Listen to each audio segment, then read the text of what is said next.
Hello there and welcome to the Hit the Byline podcast, a special Scotland edition after last night's humongous victory away to Austria. Can't believe it. Can you guys, what a victory. 1-0 away to Austria against all odds, and we've done it. And we've got a big, massive game against Israel coming up.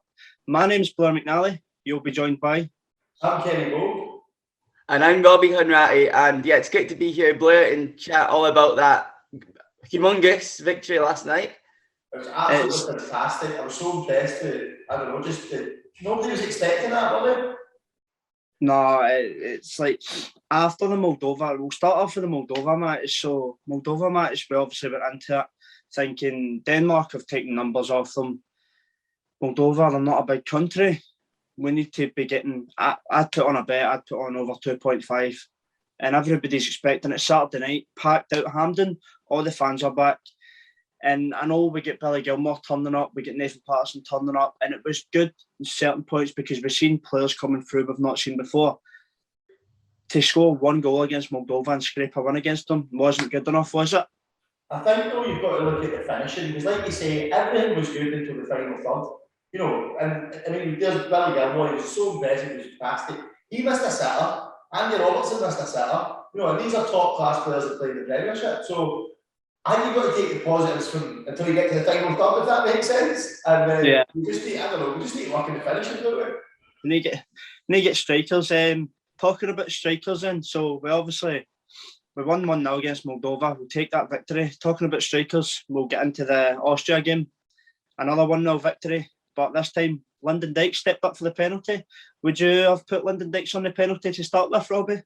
I said to Kenny at the time, we was watching the game, and I said I thought Callum McGregor would maybe be the penalty taker. But Lyndon Dykes, he was a tad fortunate, but you think about it, scoring goals breeds confidence. That's 2 goals in 2 games, a tap-in and a penalty.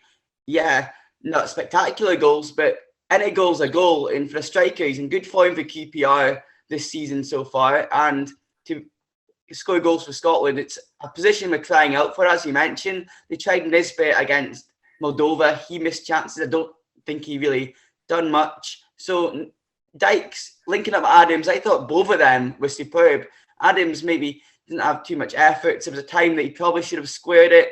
He decided to shoot at a narrow angle, but I was really impressed with both that strike pair last night. Saying that was Nisbet's first start, and he set up the goal for Dykes. So yeah, he missed a couple of chances, but we got to give him the credit for the assist. So I don't know. And can I just say before we talk more football, what a credit to Scotland fans were on Saturday night. The atmosphere was absolutely jumping. It was brilliant. So well done everyone who attended. It was fantastic just to be there.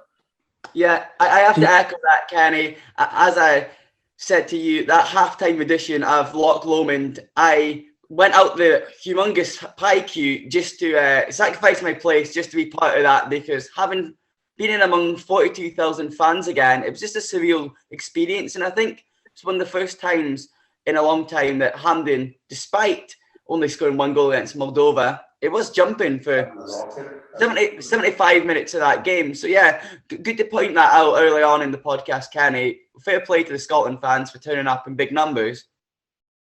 Yep, and as you said, the atmosphere was incredible. It's something that we've been waiting for so long, isn't it? We had the Israel game at home, we had the game against Serbia away, and as a country we came together. As a stadium, no fans, so it was brilliant to get everybody together. And it wasn't even a big game. See that Moldova game?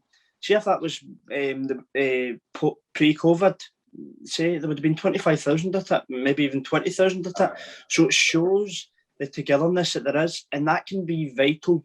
That can be vital coming up to the Israel game. We'll talk about it in a wee minute, but breaking news from today, the Israel game's actually sold out ahead of next month. So that can be, you're talking about 40,000, Robbie. Let's step that up again, make it 50,000, make it a capacity, a sellout, and see where we go from here. Because the atmosphere can change games, especially with the Hampden Roar. But going back to the game last night, Blair, I think that Scotland deserve a huge amount of credit, especially after these, they've been through a lot the last 3 days. Let's be honest, I mean, the COVID crisis against Denmark left over 15 players. Fair enough, you 2-0 by Denmark, but I mean, let's be honest, Denmark are semi-finals of the Euros not so long ago. Denmark are flying. Denmark are going to they're running away with that. But then, you look as well, the players took a bit of flack after the Moldova game. You know, they did, let's be honest, there was a few balls, we should have scored this, we should have scored that. But then to go out there last night in Austria and get a 1-0 victory was, I just thought they were brilliant. And even players like Stephen O'Donnell, who's not played since, I think, I don't know, it's a long time since O'Donnell played, and it's probably Euros, I think, was the last game he played. Yeah, he's not played for... Not played for Motherwell, I think, since the end of, was it the end or the start of August? Oh, was that? So it's been a while since he played anyway, but to go and do he's not played at all. And even his shot, I mean, his shot was at least on target. Yeah, I know. We said that last night about, I think John McGinn, if it was for Aston Villa, he would be burying the chance he had, because it was an amazing link-up play, and I must say that about last night's game. Sometimes Scotland, I think the Austria media pre-game, it said, "Oh, we'll beat Scotland. They just play hoofball and all that." But that was the Austrian manager. Sorry, it was the Austrian manager said Steve Clark plays hoofball. We'll be all right. That's what he said. Yeah, and we do know sometimes he has come under criticism for playing that style. But I thought, to a man, every player, especially that midfield pairing of McGregor and Gilmour, some of the interchanges and passing to link up with the strikers. From what I've seen of the game, the style of football was actually, for an away game with very little Scotland fans there, against the odds, the highest seeded team, we showed no fear, and that's what, as fans, we look for in every game. If you show no fear and just go for it, it's exciting. Well, the fact that they played the two up front, that gave everybody, you know, everybody has got the impulse right. Well, the whole team's in their mindset. They're going, we're attacking tonight. You know what I mean? We're going for this. Because Clark's put two up front, and I was impressed. Even at the back, I mean, I think it was that brilliant save for Gordon. And apart from that, I can't think of any. I mean, we were doing a radio show, so you know I was watching the game, but I can't think of any chances that Austria had, clear-cut chances that they actually had.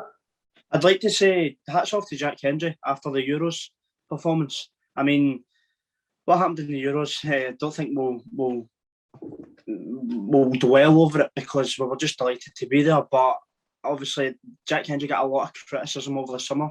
Got his move to Club Brugge. He's going to be playing. Is it PSG? He's going to be playing next week in the Champions League. So, in a couple of months, he's stepped it up, and you can see that. You can see that in his performances in Belgium, and you can see that. Different player last night, wasn't he? Beside Grant Hanley. Yeah, I thought we're going to Hanley in a minute, but especially Hendry. I just came into my head last night. I was thinking Celtic have been struggling at the back to find a reliable defender. They're probably wishing that it's one of those probably wishing they'd kept Hendry, because he looks like he's still a youngish player, and he looks like he's really growing into that position. And he didn't look out of place against players like Marko Arnautovic, who has played at the highest level in the Premier League. So fair play to Jack Hendry and his defensive partner, Grant Hanley, as well. He's another one who I personally, sorry Grant, but I've been a critic of him in the past. Well have, because it was... Sorry, what were you saying? Well have, because what I was saying is he played for Newcastle and it was just a big flump at the back. He was making mistakes. He was flying into things he didn't need to. And it's as if there's another revolution of the player that he once was when he joined Norwich, because he was one of Norwich's best players. I think he was rated, and was he in the team of the year, championship team of the year? It was incredible for Norwich, and it's just as if he's a new player again, and it's a fresh whiff of air. We're getting a fresh Scotland side, and it's hard because I know you're talking about Grant Hanley, but Steve Clark, he's getting a lot of criticism, negative play, and it's something we'll get into in a bit, whether the negative style of play that it's not negative, but defensive style of play Steve Clark plays, whether that suits the fresh Scotland side that we've got coming through. I don't know about you guys. Well, I think last night, just to mention it, Hanley, me and Robbie were talking about this last night. Come on the VAR, right? Because if ours was a penalty, then surely Hanley's I don't know if you, I mean, thank God it wasn't, but I don't know, it was but come on the VAR. Yeah, we certainly had a heart in our mouths watching that last night, because that was the first time I've really seen directly a Scotland game affected by VAR. Scotland win the penalty. You're waiting for ages. You don't know what's happening. And then at the other end, as you say, Kenny, Hanley was grappling with the player. So I was thinking to myself, to me, he throws it in the ground anyway. So yeah. So in the play continued, and then the check was over. So I was like, that's a relief. And yeah, I think they had the ball in the net on the 91st minute as well. And we had the commentary down, so I was like, wow, is this an equaliser? I've seen the replay and it was offside. But you think to yourself, is this just going to be typical Scotland, is it? Aye, because especially after that Serbia game, we were all bouncing about and then boom, header, last kick of the game, you're just like, Jesus, man, Scotland again. You just can't believe it. But when that full-time whistle went, John McGinley's arse stick, what's he all about, by the way? Brilliant at doing that, isn't he? Just battles his arse into people and backs in. And then did you see the full time when he get the ball? He ran towards the goal and everybody jinked. All the Austrian players jinked towards the goal. And just as he was running into the box, he goes, boom, see you later, back to the corner flag. Went in, back to his arse again, and they were all pure raging. Somebody just flattened him. And then the full-time whistle went, John McGinn, boof, bought, and they're like, yeah. You need characters like that in a team, I feel. And I think that's what we've seen over the summer, especially with the Euros. I think Scotland, as you mentioned, that with the squad Steve Clarke's got, it's a good mix between Craig Gordon, who's 38, and we've got a lot of young, good players like Gilmore, Patterson. And I think that blend of good characters as well, because for how many years were we getting a lot of call-offs, people not wanting to be there, people changing to play for Northern Ireland, Republic of Ireland. Now, a good nucleus of a squad that can go further in further tournaments. And we'll obviously mention about, we hope we can make Qatar being second in the group with 4 games to go. Well, you've got our own hands at the end of the day. Well, look at Shea Adams, look at Lyndon Dykes. There's 2 examples, players that could have chose other countries, and they've went for Scotland. So it's starting to go in our favour now. The success is starting to come. If we can make Qatar, I'm sure I'll be getting a tan in 2022 because there's no chance I'm missing out on that anyway. No way, look at you. None of you too good. I get a tan off the big light. That's umbrella. I just need to turn the big light on. I'll get a colour anyway. But guys, if we thought the camaraderie was amazing for the Euros this year, I'm not getting ahead of myself too much, but as Kenny said, it is in our own hands. We've got 3 favourable games up before we play Denmark, last at Hampden. So we'll be fine. It'll be like France when Gary Caldwell scored. It was absolutely, that game was like me and 3 guys sitting in a chair sharing a pie, and Gary Caldwell banged it in, and everybody was going, bananas. It was brilliant. I was like, oh, brilliant, man. You mentioned obviously Steve Clarke's attacking play. Surely after last night, why not just keep going for it? And also you mentioned the players. You thought these young boys, they're all attacking young players. So, I mean, his tactics will have to move with his squad, if that makes sense.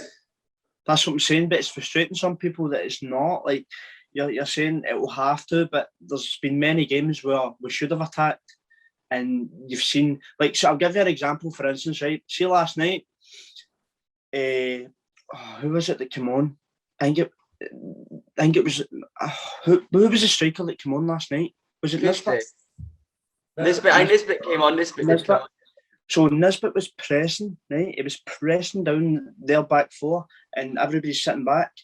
And instead of letting the players press, he's shouting Nisbet to get back in, as if to sit in. And I know you want to sit in and stuff, but there's a difference between sitting in and pressing. Like, that's just holding your own box. That's just like building the Hadrian's Wall and just try. And it's like, some people were quite annoyed. I've seen some people on Twitter saying, like, why is he not wanting to press? Why is he not wanting to go at teams and bring it to teams rather than just sitting in, if you get me? I definitely feel Steve Clarke, he's obviously managed Kilmarnock and he got them very hard to beat. He's implemented that at Scotland as well. We're not conceding many goals, 2 clean sheets in a row. We've got Lyndon Dykes getting us the wins. So you've got to be pleased with that. It is frustrating because as a football fan, you want to see attacking football, but if it's bringing victories and we can qualify for another tournament, I'll give Clarke a bit of slack. Let's be honest, that was about 10 minutes to go. You're 1-0 up away from home in Austria. Although, Kenny, we were quite worried about an equaliser coming. The best results ever in your Scotland career so far. And I'd probably say, right, come on, let's stick in a meeting. Do you know what I mean? Aye. No, 100%.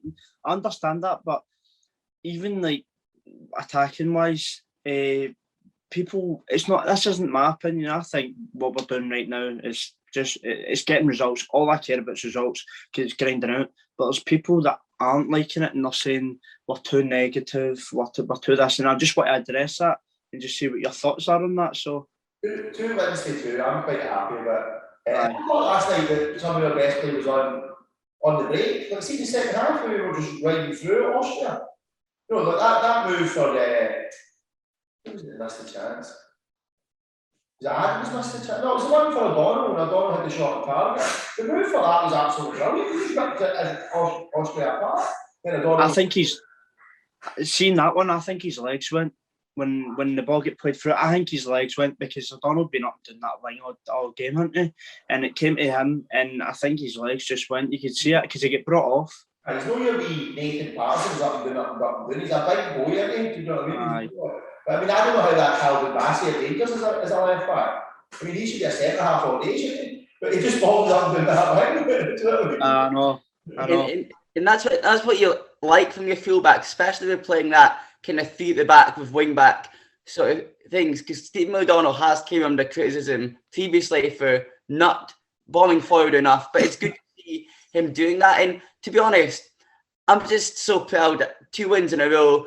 I've got that feeling that I believe again, want to play my Scottish tunes, and really, despite, as you say, grinding out results, sometimes in football, a win's a win. It might not be pretty, but winning games, as you say, beat Israel, then really you'd think it would be home and dry. But I seen an article today saying we're Scotland, for goodness sake, even though we've got Faroes and Moldova after that. We've seen it all before. We never want to get too excited.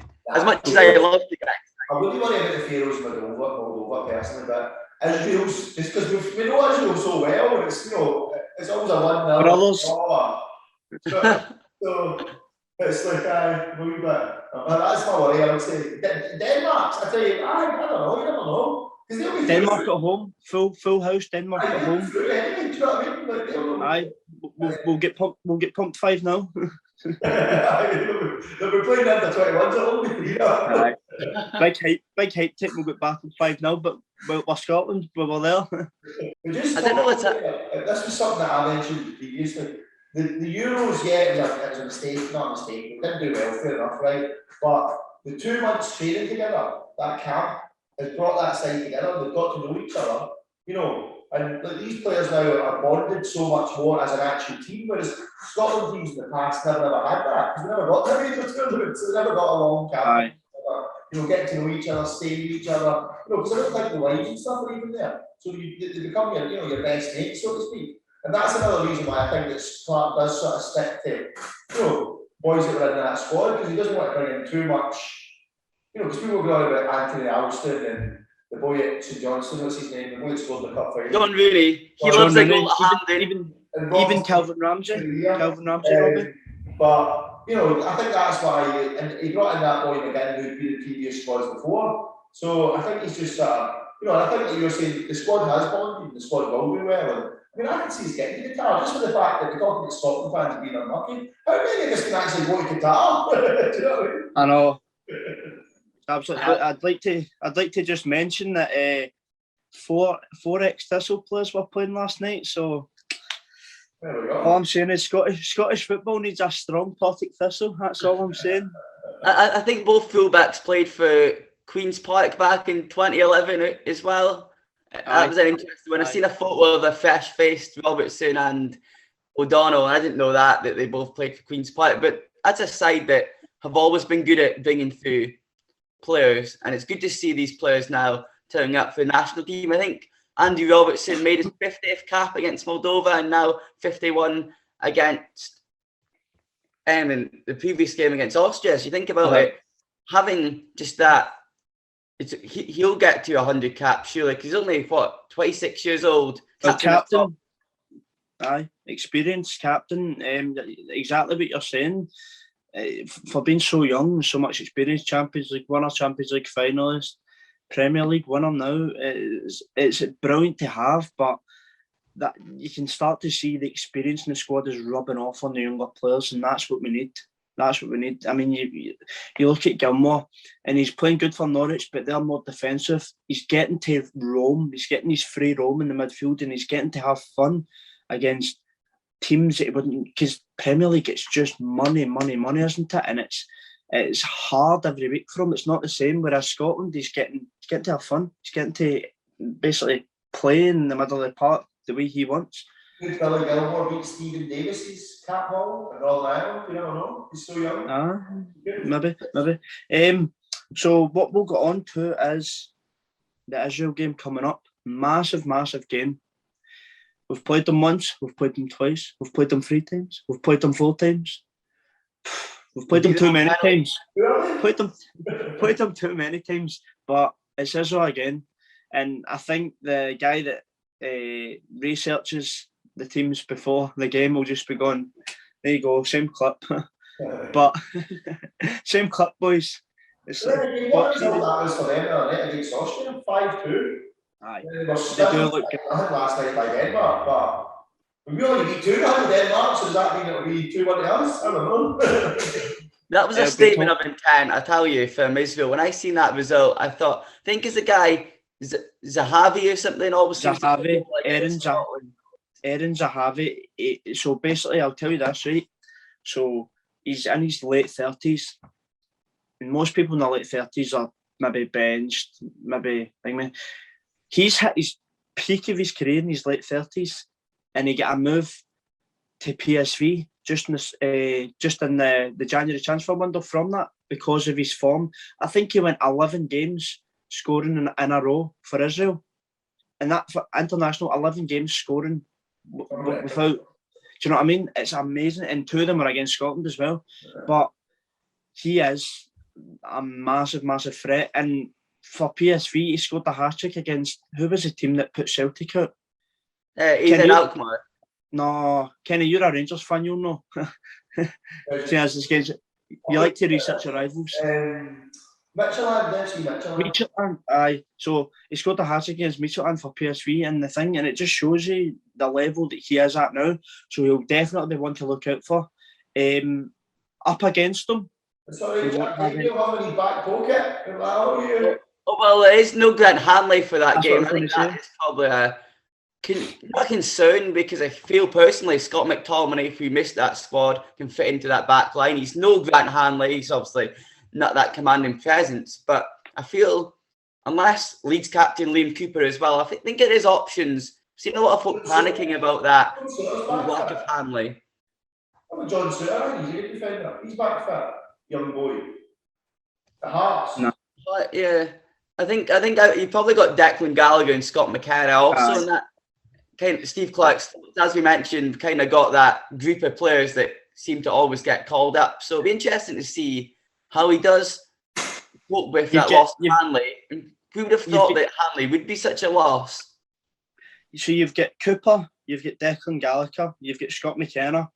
We've got plenty of options. Aye, that's what I'm saying. I don't really rate Scott McKenna. I don't know about you, Robbie, but I think he made his career off that goal. Yeah.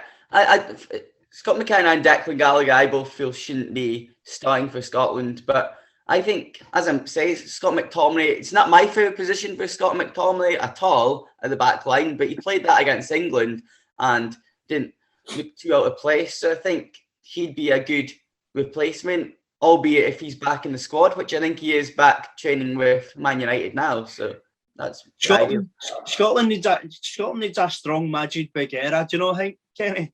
Strong Majid Beguera, I don't know. So we don't want to get too much into the preview for the Israel game because obviously we will be bringing you an in-depth preview nearer the time, won't we, boys? So of course. We'll not give too much away, too many exclusives and stuff like that. But what we will say is we're looking forward to it. Sellout as confirmed today. It's going to be a rocking atmosphere, isn't it, boys? Oh, it'll be brilliant. If we win that, we've got to be, you're out in front and then you get the the 2 games you're expected to win. It just depends what happens in other matches, doesn't it? I mean, what do you want to happen? Do you want Israel to beat Austria? I don't know. Have they played twice already? No, Israel have just got. We've both got Denmark left. I think we've got one of Denmark left, and then we've got the wee teams and all. So I think it's all to play for in that Israel game. I'm confident. I don't know. Teams, let's say, my big worry is Israel, and then Denmark. You know, like I said earlier, Scotland. You never know what you're going to get with Scotland in a big night at Hampden. I mean, Italy. We nearly beat Italy if it wasn't for a referee. We beat France. You know, we don't get beat. Oh, they have Spain in a friendly.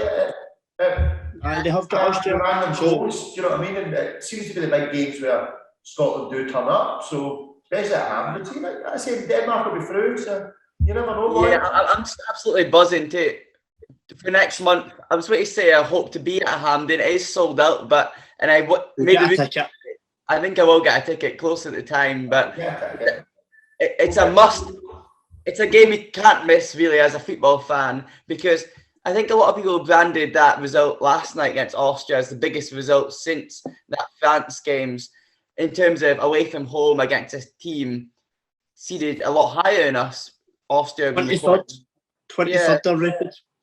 Yeah, so you think about that, as Kenny says, when the odds are stacked against us, maybe we do perform best. So I'm just can't wait for next month and the next. I don't often say this because I'm not a big fan of international breaks, but I think I am really looking forward to the next one. So we'll be all that height. Normally we're sitting 4th in the group with like 8 points, and there's no chance. So of course there's not going to be a big buzz. Whereas now we're like, I think everybody knew it was a weird one when we started after the first 3 games, top of the group, and I was exactly. Jesus, man, what's happening here? But as you were saying, sorry, it was my mistake. So Israel have got, it's Scotland v Israel on the 9th of October next. So Saturday 9th of October, put that in your calendars, because Scotland is a country, we're winning this. You're working. And then Israel, national holiday. Israel have got Moldova, and then they've got Austria, and then they've got the Faroe Islands. So they've not got Denmark, we've got Denmark instead, and then we've got Moldova and the Faroe Islands to play as well, but they've got Austria, we've got Denmark, so it's going to be maybe harder for us. We'll see how that goes. I hope Austria, Israel and Austria draw. That's your but just remember we're a point ahead of Israel, so there's everything to play for anyway. Get on to the last topic before we finish off. No David Marshall in the squad. Yeah, is this an end of an era, Robbie? I think so. He's now 3rd choice goalkeeper at Derby County, and as we say, don't want to dwell on Euros. David Marshall, after that blunder, I said at the time, I was probably quite peed off at the time, but I thought, maybe it's time for a younger goalkeeper to step up. But we have got reliable hands of Craig Gordon, but as I say, he's nearly 39 as well. He is still playing in the Scottish Premiership with Hearts.